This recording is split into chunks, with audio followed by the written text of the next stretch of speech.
Today I'm going to walk you through how to install Kestra using Kubernetes via Helm charts. For production workloads, we recommend that you deploy Kestra using Kubernetes as it enables scaling for specific Kestra services as needed. I'm going to show you how to do this using Helm charts as we have an official Helm chart to get you started. Now, in order for this to work, we're going to need a few different things.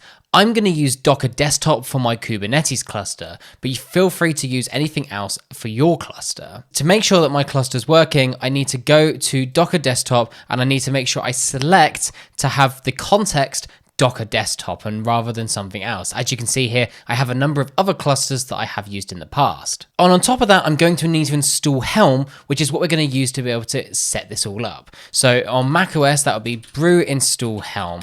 But if you use a different operating system, you're going to need to use a different package manager. We're also going to use kubectl, so make sure you have that installed as well, following the installation instructions on the Kubernetes website. I can check that mine's installed by using kubectl version. Now that we have all of this set up, let's check out the official Helm charts for getting this set up. We provide an official Helm chart at helm.kestra.io, and you can also view the Git repository too if you want to be able to see inside what's going on and see all of the different values that you can configure. Now, first things first is we're going to add the Helm chart repository to our instance. Now we can install Kestra using Helm, and as you can see here, we've already got it deployed. So now if I open Docker Desktop, as you can see after running the Helm install command, we now have 4 pods running. We've got the Kestra standalone, which has all of the different components that run Kestra's server inside of one pod.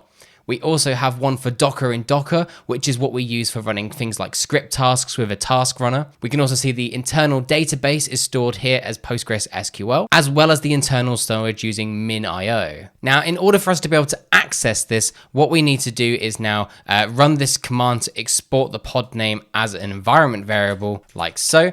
And now we need to then use kubectl to port forward port 8080 so we can access it from localhost. So once I've done that and we can see the ports being forwarded, I can now head to localhost 8080 and I am now presented with Kestra running on Kubernetes.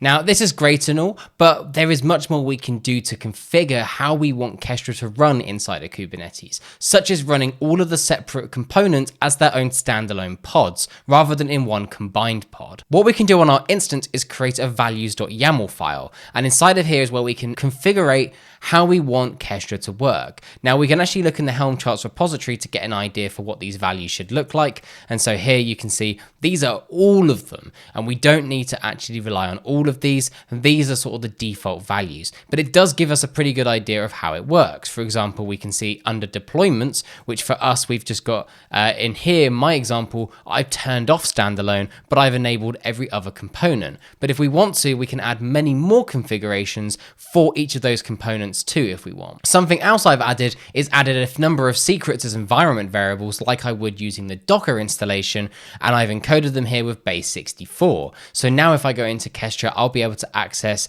DB username and DB password as secrets. So I can now use the Helm upgrade command here to redeploy all of our pods, but this time with the reflected configuration in the values file.